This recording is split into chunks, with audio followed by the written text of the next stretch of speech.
Hello everyone, welcome back to my channel. तो जब भी हम भारत में एनर्जी सिक्योरिटी या तेल और गैस के भंडार की बात करते हैं, तो हमारा ध्यान अक्सर बड़े-बड़े ऑफशोर जैसे मुंबई हाई या फिर मिडल ईस्ट से आने वाले इंपोर्ट डिपेंडेंसी पर जाता है। लेकिन क्या आपको पता है कि हमारे ही पड़ोस में, यानी कि मेरे तो पड़ोस में, जैसे मैं राजस्थान में रहती हूँ, तो जैसलमेर बेसिन में जमीन के नीचे एक ऐसी लोकलाइज्ड खोज हुई है जिसने भारत के एनर्जी सेक्टर में एक नया पैराडिम शिफ्ट शुरू कर दिया है। आज इस एक्सक्लूसिव वीडियो में हम डिकोड करने जा रहे हैं द सबटरीन ब्लूप्रिंट को। हम देखेंगे कि कैसे ऑयल इंडिया लिमिटेड यानी कि ओआईएल के एक सिंगल शैलो गैस स्ट्राइक ने पूरे देश के लिए 10,000 करोड़ रुपीस का एक मैसिव एक्सप्लोरेशन और इंफ्रास्ट्रक्चर मैंडेट एक्टिवेट कर दिया है।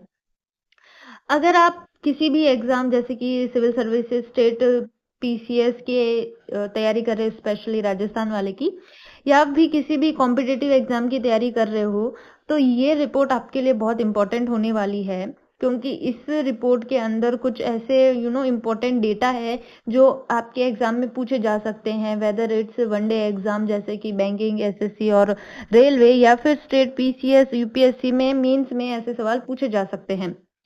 ठीक है, तो हम शुरू करते हैं अपना आज का रिपोर्ट को डिकोड करना। तो देखो, सबसे पहले आते हैं इस पूरे मैप पर जो इस रिवॉल्यूशन का एपिक सेंटर है। ऑयल इंडिया लिमिटेड ने वेस्टर्न राजस्थान के जैसलमेर बेसिन के अंदर अचानक एक ऐसी नेचुरल गैस रिजर्व को कामयाबी से टैप किया है जो पहले अनमैप्ड थी, यानी ज्योग्राफिकल मैप्स में रजिस्टर नहीं थी। ये स्ट्राइक हुई है दांदेवाला फील्ड में। इंपॉर्टेंट है नोट करना कि कहाँ पे हुई है, राजस्थान के किस शहर में हुई है, जिसकी एग्जैक्ट कोऑर्डिनेट्स आप स्क्रीन पर देख सकते हैं। इस लोकलाइज्ड स्ट्राइक ने अचानक एक नया एनर्जी कॉरिडोर एक्टिवेट कर दिया है। अगर हम अनलॉक्ड रिजर्व्स के डेटा पर नजर डालें, तो इस अकेले स्ट्राइक ने 75 मिलियन क्यूबिक मीटर्स की टोटल गैस रिजर्व अनलॉक की है, और इसका इमीडिएट प्रोडक्शन आउटपुट भी शुरू हो गया है, जिसे हम डेली इवैक्यूएशन रेट कहते हैं। ठीक है, याद रखना इस चीज को भी। ये है लगभग 25,000 SCMD यानी कि standard cubic metres per day. Map में ध्यान से देखिए, ये गैस सिर्फ जमीन से निकल नहीं रही है, बल्कि इसको तुरंत मोनेटाइज करने के लिए जैसलमेर बेसिन एनर्जी नेटवर्क के जरिए कुराहू यानी कि दामुत्सर और वरगोलू तक सप्लाई लाइन से जोड़ा जा रहा है, जहां इंडस्ट्रियल सेफ्टी प्रोटोकॉल्स को टॉप प्रायोरिटी पर रखा गया है। लेकिन यहाँ सबसे बड़ा सवाल ये उठता है कि इतने सालों से चल रही एक्सप्लोरेशन के बाद भी ये लेयर पहले पकड़ में क्यों नहीं आई। इसके पीछे एक बहुत बड़ी जियोलॉजिकल और स्ट्रेटेजिक की कहानी है। दोस्तों देखो, अब हम इस रिपोर्ट के सबसे बड़े साइंटिफिक और स्ट्रेटेजिक एंगल को समझते हैं, जिसे हम लिगेसी एक्सप्लोरेशन और वर्सेस द दांदेवाला स्ट्राइक कहते हैं। हिस्टोरिकली भारत में जितनी भी तेल और गैस की एक्सप्लोरेशन कंपनीज है, उनका एक फिक्स माइंडसेट होता है डीप जोन टारगेटिंग। ठीक है, वो जमीन के बहुत गहरे हिस्सों में टारगेट करते हैं, इस उम्मीद से कि वहां बड़ा रिजर्व मिलेगा। लेकिन इस डीप टारगेटिंग के चक्कर में वो ऊपर की शैलो लेयर्स को बायपास कर देते हैं, जिससे वास्ट अपर फॉर्मेशन अनडिटेक्टेड ही रह जाता है। दांदेवाला स्ट्राइक ने इस लीगेसी माइंडसेट को बिल्कुल बदल दिया। उन्होंने डीप जाने के बदले एग्जैक्ट 950 मीटर्स की डेप्थ पर टारगेट किया, और वहां पर उन्हें इंटरसेप्ट किया एक गैस बियरिंग सैंड जोन को, जिसे जियोलॉजिकल टर्म्स में सानो फॉर्मेशन कहा जाता है। इंपॉर्टेंट टर्म, सानो फॉर्मेशन क्या है? ठीक है, 950 मीटर्स की डेप्थ पर गैस मिलना एक बहुत बड़ा जैक पॉइंट है। ठीक है, जैकपॉट है। क्यों है? क्योंकि जितनी कम डेप्थ होगी, ड्रिलिंग कॉस्ट उतनी ही कम आएगी, मशीनरी उतनी ही सस्ती लगेगी, और गैस को जमीन से निकालना उतना ही तेजी से पॉसिबल हो पाएगा। सानो फॉर्मेशन की इस खोज ने ये प्रूव कर दिया है कि भारत के पास एक हाईली एक्सेसिबल, सस्ता और नेशनल रिसोर्स लेयर ऊपर ही मौजूद है, जिसे हमने आज तक इग्नोर किया था। ठीक है, किसी भी नए रिसोर्स डिस्कवरी में सबसे बड़ा सरदर्द होता है इंफ्रास्ट्रक्चर बनाना। अगर आपको गैस मिल भी गई पर पाइपलाइन नहीं है, प्रोसेसिंग प्लांट नहीं है, तो उसे उसे बेचने में 5 से 7 साल का टाइम लग जाता है, लेकिन वेस्टर्न राजस्थान के साथ ऐसा नहीं है। Western Rajasthan is already wired for rapid monetisation. Dandewala discovery की सबसे हसीन बात यही है कि इसके लिए हमें कोई नया इकोसिस्टम स्क्रैच से यानी कि शुरुआत से बनाने की जरूरत नहीं है। ये डायरेक्टली एक mature onshore oil producing region के अंदर इंटीग्रेट हो रहा है, जैसा कि आप इस इंफ्रास्ट्रक्चर लेआउट में देख सकते हैं। बारमेर और जैसलमेर के इस जो ये क्षेत्र है, इसमें पहले से ही भारत के कुछ सबसे बड़े स्टेबलाइज्ड मेगा फील्ड्स काम कर रहे हैं, जैसे कि मांगला फील्ड्स, बाग्याम फील्ड्स और ऐश्वर्या फील्ड्स। यहाँ पर पाइपलाइन और प्रोसेसिंग यूनिट्स का एक बहुत मजबूत जाल फैला हुआ है। दांडेवाला गैस स्ट्राइक्स को बिना किसी देरी के इस एग्जिस्टिंग इंटीग्रेशन लाइन के साथ प्लग एंड प्ले मॉडल पर जोड़ा जा रहा है। इसका मतलब है कि यहाँ से निकलने वाली गैस का मोनेटाइजेशन और सप्लाई इमीडिएट बेसिस पर शुरू किया जा सकता है। चलिए अब बात करते हैं इस पूरे ब्लूप्रिंट के मैक्रो इकोनॉमिक और सॉवरेन लेवल के मकसद की। नेचुरल गैस को भारत सरकार सिर्फ एक फ्यूल नहीं मानती है, बल्कि ये हमारी इकोनॉमी के लिए एक क्रिटिकल ब्रिज है, एक सॉवरेन लो इमिशन इकोनॉमी की तरफ बढ़ने का। भारत का एक बहुत बड़ा नेशनल गोल है। इस समय हमारी एनर्जी मिक्स में नेचुरल गैस का शेयर सिर्फ 6% है। ठीक है, point to be noted. Government इस 6% के शेयर को बढ़ाकर 15% पर ले जाना चाहती है। इस 15% के टारगेट स्टेट को अचीव करने के लिए दांदेवाला जैसे गैस स्ट्राइक्स बहुत बड़ा रोल प्ले करेंगे। इसके 3 सबसे बड़े डायमेंशनल एप्लीकेशंस है। पहला है इंडस्ट्रियल कोल रिप्लेसमेंट, यानी कि हमारे मैन्युफैक्चरिंग सेक्टर में जो भारी मात्रा में हाई पॉल्यूटेड कोयला, जिसको कोल कहते हैं, यूज किया जाता है, उसे नेचुरल गैस से रिप्लेस करके पॉल्यूशन को कम करना। सेकंड है baseline emission reduction. Global climate commitments जैसे पेरिस एग्रीमेंट और नेट जीरो टारगेट्स को एग्रेसिवली मीट करने के लिए इमिशंस को बेसलाइन लेवल पर घटाना। सिटी गैस डिस्ट्रीब्यूशन, देश भर के शहरों में अर्बन इंफ्रास्ट्रक्चर को पावर देने के लिए पीएनजी होम घरों में और सीएनजी व्हीकल्स में के नेटवर्क्स को हर घर तक पहुंचाना। यानी ये गैस सिर्फ राजस्थान के खेत रेगिस्तान तक सीमित नहीं है, ये पूरे देश की एनर्जी बेसलाइन को चेंज करेगी।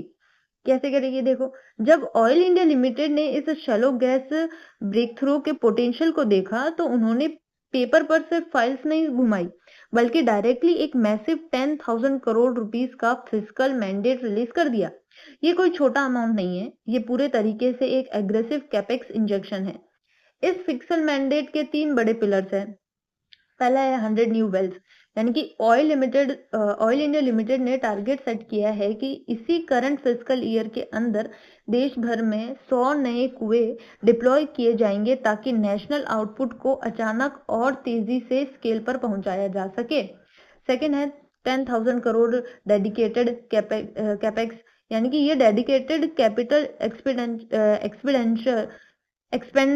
एक्सपेंडिचर सिर्फ ड्रिलिंग के लिए नहीं है, बल्कि इसका मेन यूज उन हिस्टोरिकल इंफ्रास्ट्रक्चर बॉटलनेक्स को जड़ से खत्म करने के लिए किया जाएगा जो प्रोडक्शन को रोकती है। फिर है 18 मंथ टाइमलाइन, और इसके लिए कोई 5 या 10 साल का लंबा इंतजार नहीं होने वाला है। सरकार ने एक हाईली अग्रेसिव 8 महीने का टाइमलाइन स्प्रिंट दिया है ताकि इस लिमिटेड विंडो में नेशनल प्रोडक्शन के पूरे नैरेटिव्स को कंप्लीटली रीराइट किया जा सके। ठीक है, दांदेवाला की ब्रेक थ्रू से सीख लेकर ऑयल इंडिया लिमिटेड ने अब इस प्रोजेक्ट को सिर्फ एक जगह तक सीमित नहीं रखा, उन्होंने पूरे भारत के लिए एक synchronise multi basin deployment strategy तैयार की है। चलिए देश की इस एनर्जी मैप को बारीकी से समझते हैं। पहला है बागेवाला and दांडेवाला Rajasthan.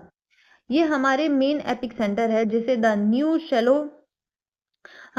Shallow strike zone घोषित किया गया है। सेकंड है कैंप वेसिन गुजरात। ठीक है, यहाँ पर वेस्टर्न ऑनशोर स्केलिंग की जा रही है, यानी जमीन पर प्रोडक्शन को मल्टीप्लाई किया जा रहा है। थर्ड है करेला कोंकण बेसिन, ये हमारा important offshore frontier exploration zone है जहां समुद्र के अंदर नए रिजर्व की खोज चल रही है। फोर्थ है नॉर्दर्न इंडिया, जो हमारे पुराने लिगेसी एसेट्स है, वहां पर टेक्नोलॉजी का यूज करके प्रोडक्शन को ऑप्टिमाइज किया जा रहा है। फिफ्थ है अंडमान निकोबार, ये हमारा सबसे मुख्य strategic island basin development project है, जो हमारी मैरीटाइम टेरिटरी में एनर्जी सिक्योरिटी को बढ़ाएगा। इस मल्टी प्रोंग्ड स्ट्रेटजी से साफ है कि सरकार देश के चारों कोनों को एक साथ एक्टिवेट कर रही है, ताकि हम जल्द से जल्द एनर्जी इंडिपेंडेंट बन सके।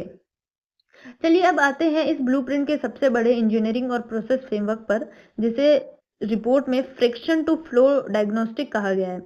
भारत में हमेशा से दिक्कत ये नहीं रही है कि हमारे पास रिसोर्स नहीं है। दिक्कत ये थी कि रिसोर्स को मार्केट तक पहुंचाने का रास्ता, वो बहुत बड़ा इंपॉर्टेंट है, वो तकलीफदायक है। ठीक है, तो इस टेबल के जरिए समझते हैं कि कैसे ये 18 महीने का टाइमलाइन में बदलाव किया जा रहा है।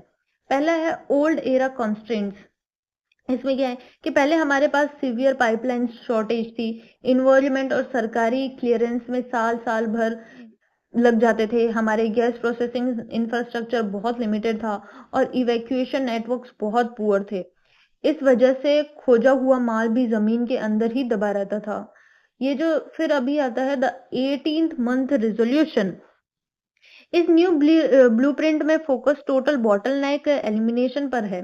सरकार रैपिड इवैक्यूएशन इंफ्रास्ट्रक्चर खड़ा कर रही है, प्रोडक्शन लिंक्ड फैसिलिटीज को अपग्रेड किया जा रहा है, जिससे ऑलरेडी डिस्कवर्ड रिजर्व्स का इमीडिएट मोनेटाइजेशन शॉर्ट टर्म में ही हो सके।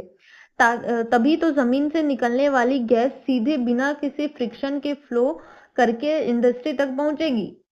ठीक है, इस फ्रेमवर्क का एक परफेक्ट लाइफ एग्जांपल हमें देखने को मिलता है OIL के नुमालीगढ़ रिफाइनरी के स्टडी में। चलिए इसका step by step capacity expansion देखते हैं। स्टेप 1 है करंट स्टेट, यानी कि नुमालीगढ़ रिफाइनरी पहले कंप्लीटली बॉटलनेक थी 8 मिलियन SCMD पर, इससे ज्यादा थ्रो आउट पॉसिबल नहीं था। स्टेप 2 इस ब्लूप्रिंट के तहत अभी यानी कि 1.5 मिलियन SCMD की कैपेसिटी को इंजेक्ट किया गया through the Duliajan feeder line के थ्रू।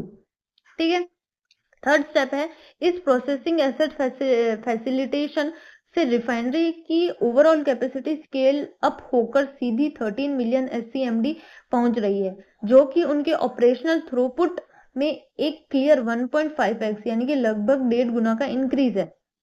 दोस्तों, रिपोर्ट की सबसे आखिरी लाइन में हमें एक बहुत बड़ा सबक देती है, जैसे क्या है कि true energy security is the relentless optimisation of the known.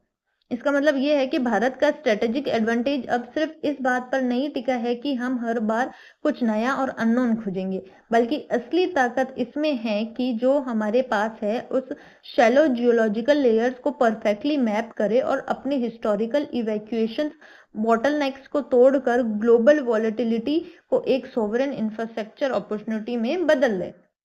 ठीक है, ये थी। अभी मैं अगर आपसे सवाल पूछूं इससे रिलेटेड, तो मैं इसमें क्या बन सकता है कि ये पहला क्वेश्चन यही बन सकता है कि हाल ही में जो चर्चा में रहा सानो फॉर्मेशन किस राज्य में स्थित है। ठीक है, और ये किस रिसोर्स के डिस्कवरी के लिए जाना जाता है, ये एक अच्छा क्वेश्चन बन सकता है। ठीक है, सेकंड है ऑयल इंडिया लिमिटेड द्वारा संचालित मल्टी बेसिन डिप्लॉयमेंट स्ट्रेटजी में निम्नलिखित में से कौन से ऑनशोर या फिर ऑफशोर बेसिन शामिल है, जैसे कि काम्बे बेसिन गुजरात, केरला कोंकण बेसिन, अंडमान और निकोबार बेसिन, तो इनमें से कौन कौन से शामिल है। ठीक है, इसके आंसर आपको मुझे कमेंट बॉक्स में बताने हैं। तो थर्ड क्वेश्चन है कि भारत में प्राइमरी एनर्जी मिक्स के तहत नेचुरल गैस का टारगेट शेयर कितना % सेट किया गया है, अभी कितना है, अभी ये भी बताना है, ये मैंने आपको बताया था। ठीक है, अभी कितना है ये भी बताना है, और कितना कर दिया गया है वो भी बताना है। तो अगर आपको मेरी प्रेजेंटेशन या फिर जो मैंने रिपोर्ट को एनालाइज किया है वो अच्छा लगा हो और आपको कुछ समझ ना आया हो, तो आप मुझे कमेंट बॉक्स में ज़रूर बताना, मैं आपको फिर से समझाने की कोशिश करूंगी। तो मिलते हैं अगले वीडियो में, तब तक के लिए जय हिंद जय भारत।